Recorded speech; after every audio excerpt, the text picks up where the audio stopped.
Okay, our next lecture begins with section 7.4. This section concerns the wave nature of matter, and particularly some insights offered by de Broglie, who came up with an equation for what's known as the de Broglie wavelength, which is a wavelength associated with matter. So that's important for understanding the wave and particle nature of matter, and also the Heisenberg uncertainty principle.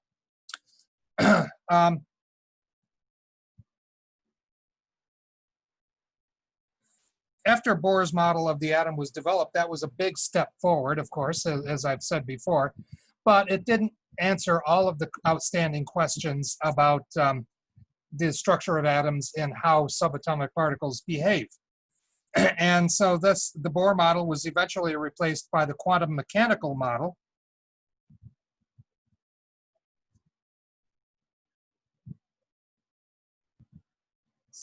CAL,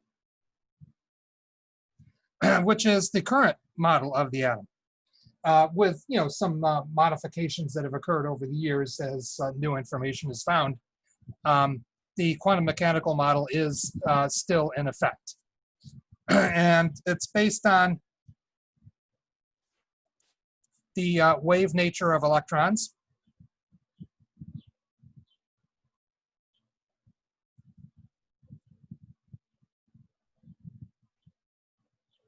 And this was based on de Broglie's work.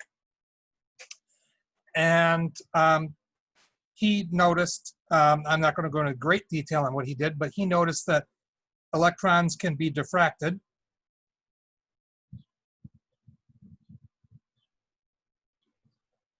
And the diffraction patterns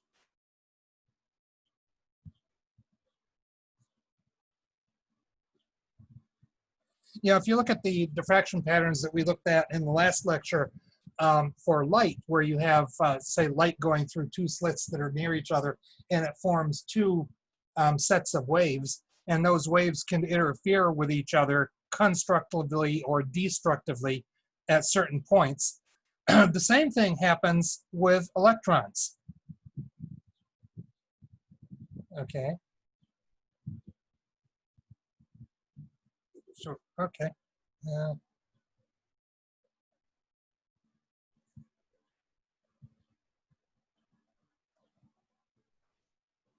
And it wouldn't be possible for electrons to do that if they were purely matter.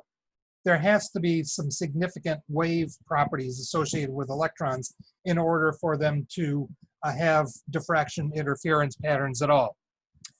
And a weird thing about electrons is that if you take your electron source and slow it down to the point that only one electron is leaving the source at any given time, you will still see that same interference diffraction pattern. So basically, each electron is interfering with itself in some way. And there's no way that that could occur if electrons were purely matter, without any significant wave properties.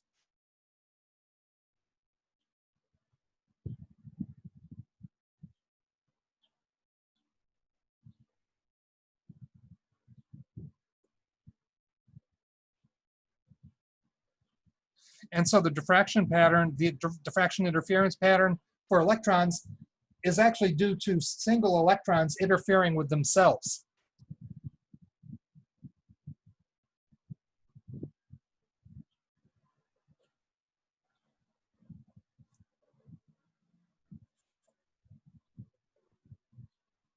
And so the conclusion was that electrons basically have to have significant wave properties, or they wouldn't be able to do that.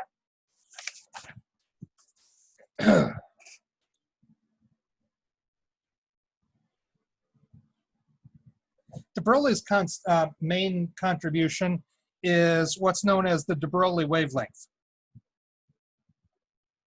So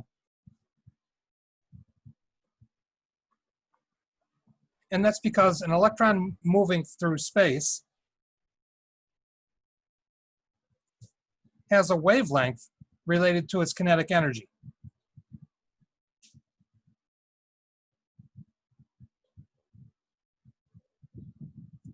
And so faster moving electrons equal, is basically corresponds to higher kinetic energy. And that would mean a shorter or wavelength or long, shorter wavelength or higher frequency.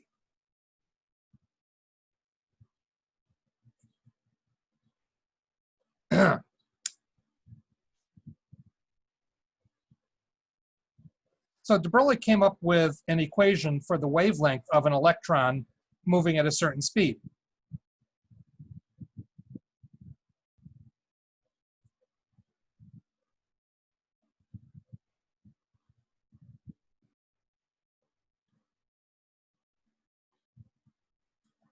Okay, so the wavelength for the energy wave that's associated with any piece of matter that has a mass of m and is traveling at a speed of v, or a velocity of v, is given by the de Broglie wavelength equation.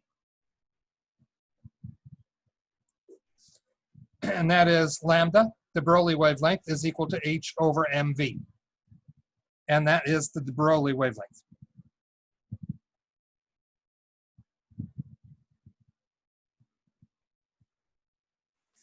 One thing you might notice about this equation is that if you've ever taken a physics class before, you might recognize mv as momentum of an object. Mass times velocity is momentum.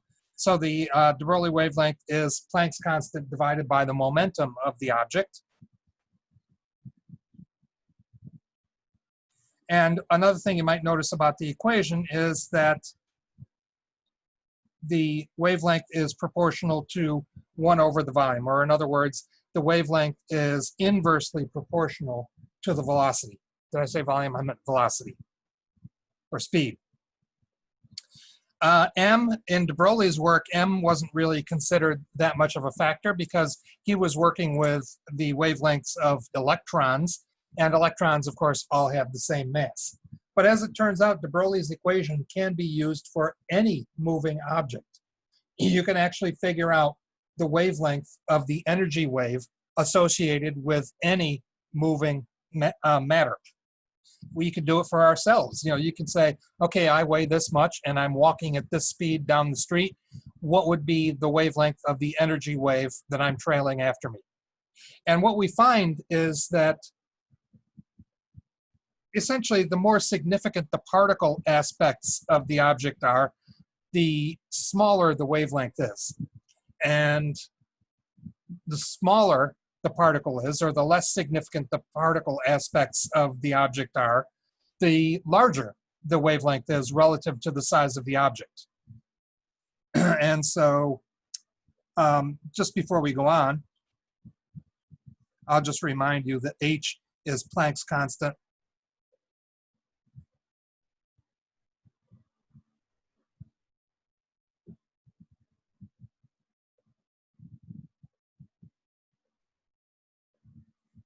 And Planck's constant is 6.626 times 10 to the minus 34 joule seconds. And mv is momentum.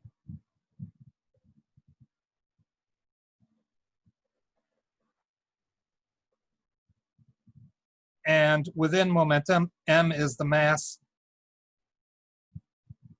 in kilograms, and v is the speed in meters per second.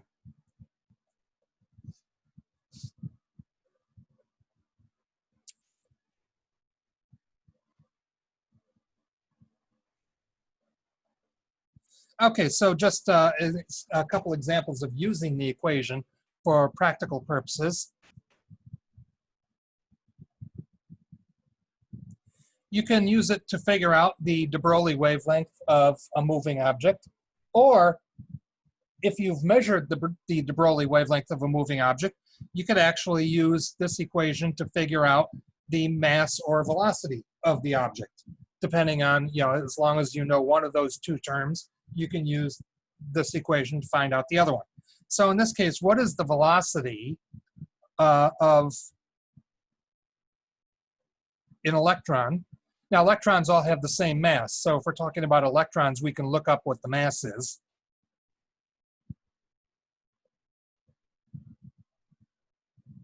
With a de Broglie wavelength of 1.2 times 10 to the 10 meters.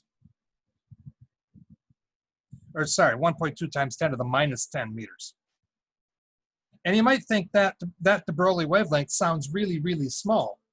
And it is by our standards, but actually compared to the size of an electron, this is really big. So small items like, really small items like electrons tend to have de Broglie wavelengths that are big relative to the size of the object. While in a moment, we'll do an example that shows a large object, relatively large by our standards, would have a de Broglie wavelength that's very, very small compared to the size of the object. Okay, so we have the de Broglie wavelength. The mass of an electron is 9.11 times 10 to the minus 31 kilograms. And again, all electrons have the same mass, so you can just look that number up. And if lambda is equal to h over mv, and the item that we're looking for is on the bottom of the fraction, you can just exchange it with whatever's on the other side of the equation. So v is equal to h over m lambda. So h is 6.626 times 10 to the minus 34 joule seconds. And that's going to be over the mass, 9.11 times 10 to the minus 31 kilograms, times the wavelength, which we already saw is 1.2 times 10 to the minus 10 meters. And the velocity will come out to be 6.06 times 10 to the 6th meters per second. And that is a typical velocity for an electron. Electrons tend to move very quickly because they are very, very small. And so it doesn't really take a lot of energy to get an electron moving at a very high rate of speed. And as I said,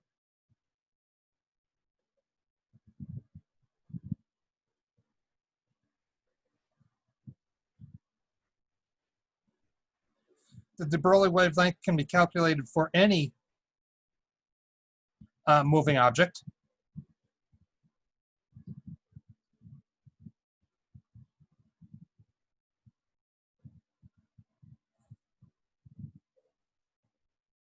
So for example,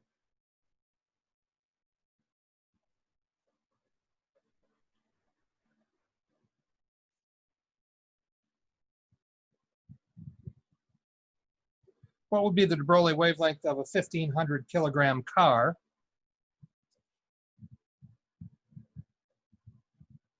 Traveling at 65 miles per hour. Okay, we've got the mass of the car in kilograms, 1,500 kilograms. That's maybe probably about 3,500 pounds. So that would be like a mid-sized car. Traveling at 65 miles per hour. Now that's a bit of a problem. We're going to need that speed in meters per second. So 65 miles per hour. And let's see, miles to meters. I can go from miles to kilometers and then to meters. That would be pretty easy. So there's 1.61 kilometers for every 1 mile. Okay, so that should get rid of miles, and now we'd have kilometers per hour. But we want meters per second, so we need 1,000 meters for every 1 kilometer, because that's what kilo means. So kilometers cancel, and we would have meters per hour at this point. And there are 3,600 seconds in an hour. And if you didn't remember that, you could always go from hours to minutes to seconds, or 60 minutes in an hour, 60 seconds in a minute. 60 times 60 is 3,600.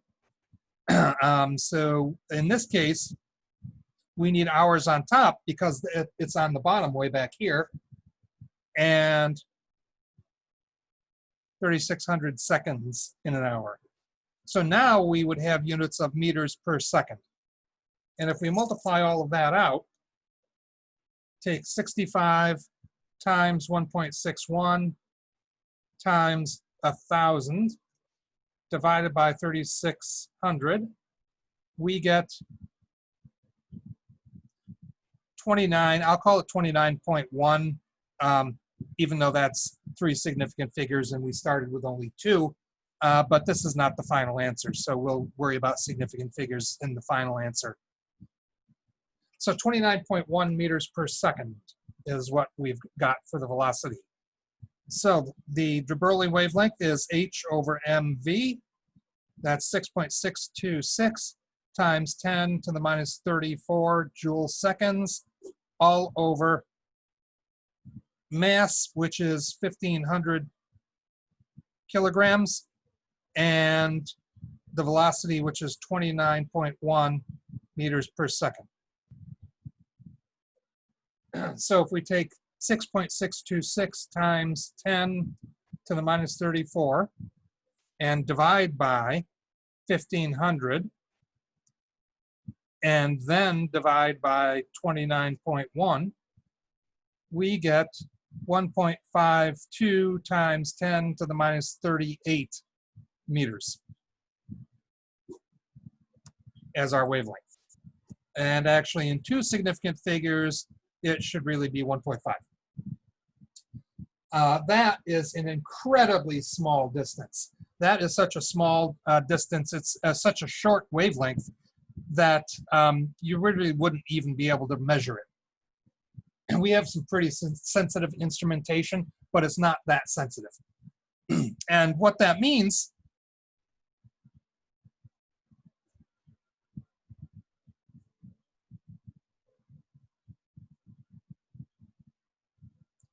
well, the shorter the wavelength, the larger the energy. And that is an extremely short wavelength. But a mid-sized car traveling down the road at 65 miles per hour does actually have a lot of energy associated with it, a lot of kinetic energy. And so it makes sense that it would have an extremely short wavelength. So we're at the point where we have objects of everyday size. They tend to have wave properties with wavelengths that are so short that the wave properties are really not significant overall. But on the other hand, when you have something the size of an electron, you will have a de Broglie wavelength that might seem short, to us, but it's actually quite large compared to the size of the object itself. And so the wave properties of something like an electron are very significant, while the wave properties of a car traveling down the road are very insignificant. Okay. Okay, that's Broglie wavelength.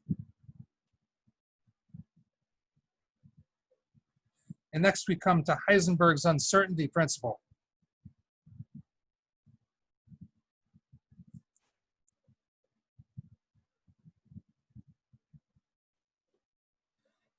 And before we get into it, I'll just sort of give you a spoiler and spoil the suspense and tell you that what the Heisenberg uncertainty principle basically boils down to is that we can know either the kinetic energy of an electron or we can know the position of the electron at any given moment, but we cannot know both of them accurately at the same time.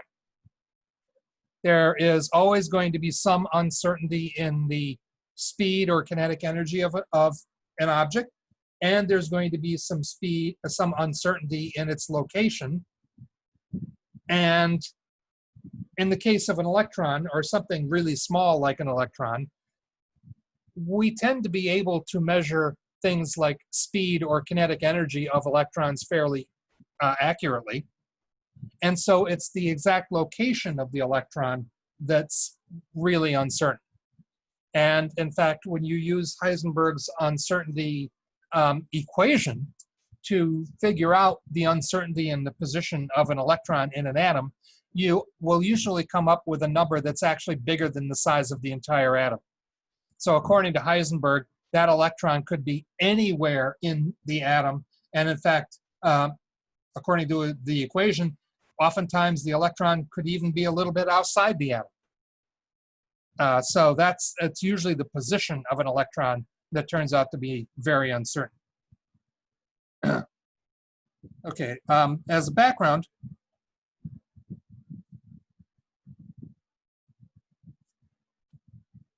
when electrons are observed, they tend to behave like particles.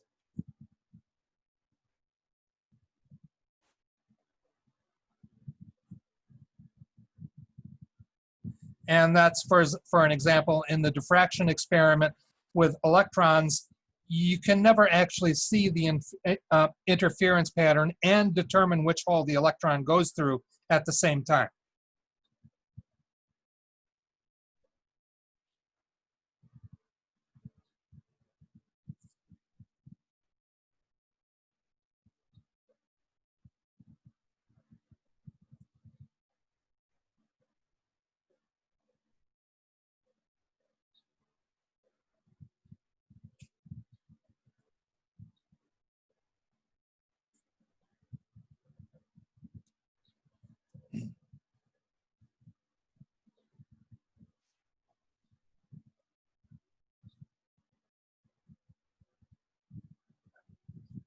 What that means is basically either you see the interference pattern or you can tell which hole the electron goes through, but you can never know both at the same time. Or in other words, you can observe the wave properties or you can observe the particle properties, but never both at the same time.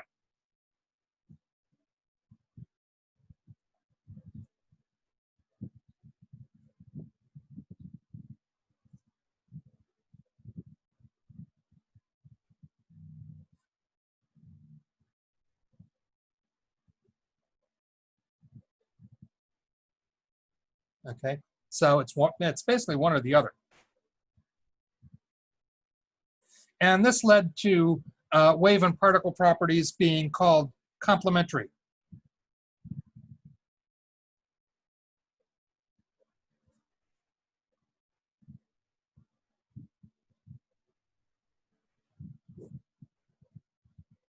And that just means they can't be observed simultaneously.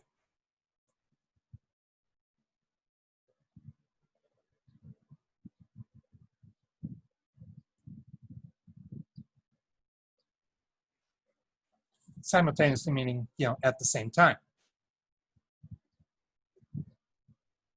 When you're talking about electrons,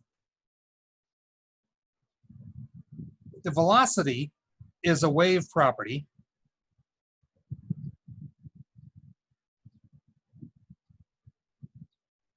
And the location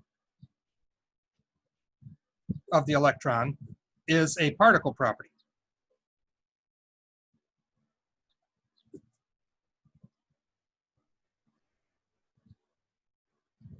And so what that means is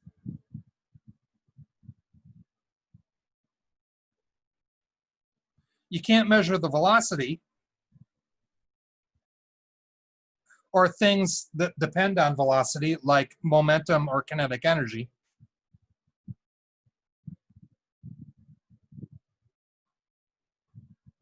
And the position or location at the same time.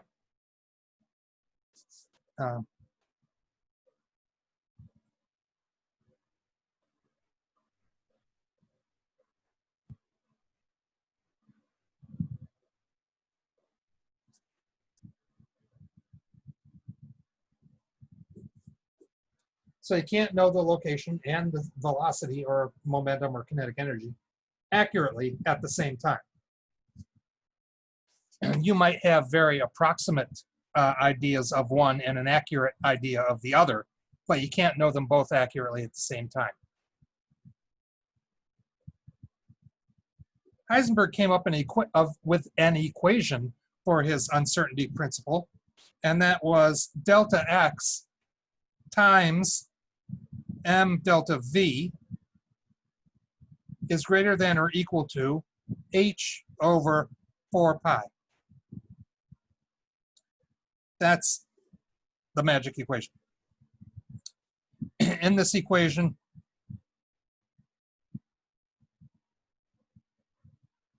H, of course, is Planck's constant.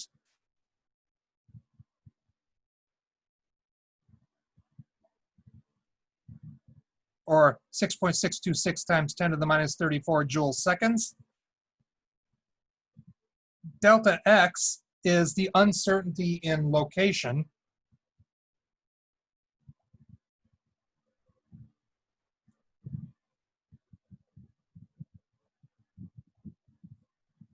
And that would be in units of meters.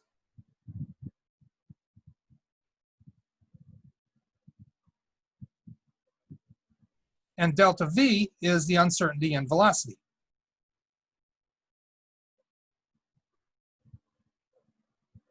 In units of meters per second. And 4 pi, of course, is just 4 times pi. The m delta V can be considered collectively to be the uncertainty in momentum.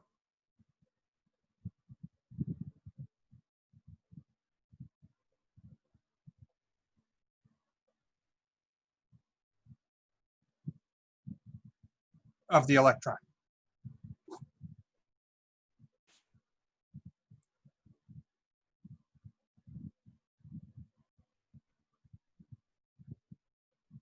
Now, as I mentioned, in most cases, we know the velocity of the electron with a fairly small uncertainty.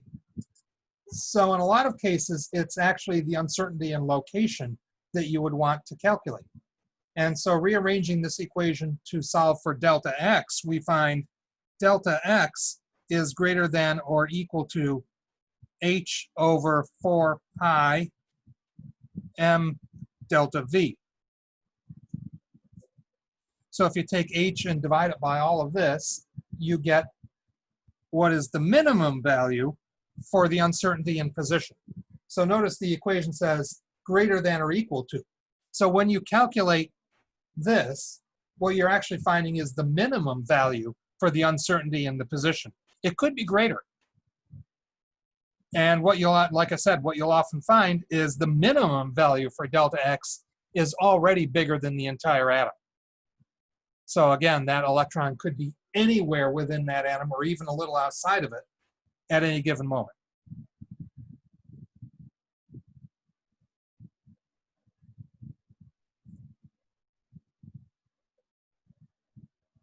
So in other words, the more accurately you know the electron's location, the less accurately you know its velocity,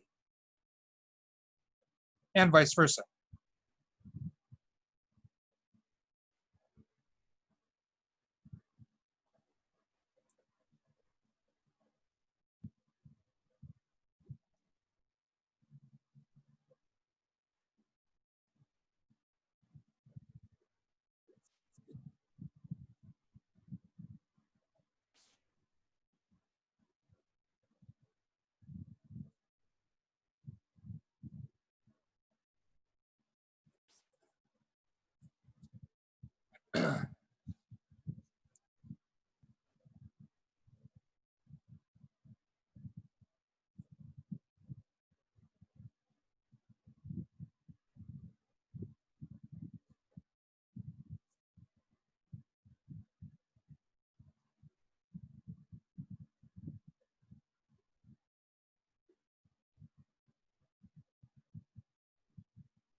And so, as I said, in practice, the kinetic energy of the electrons, which involves velocity, is usually fairly well known. And so it's the position of the electron that's very uncertain.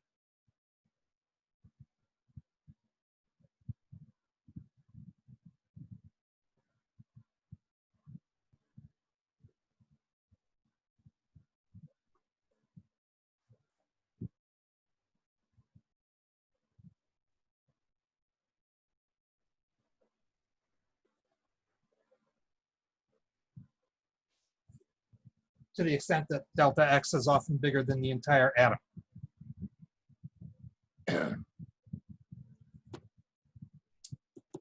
Okay, it's about 30 minutes now, so I'm going to stop now and go on to part B in a moment.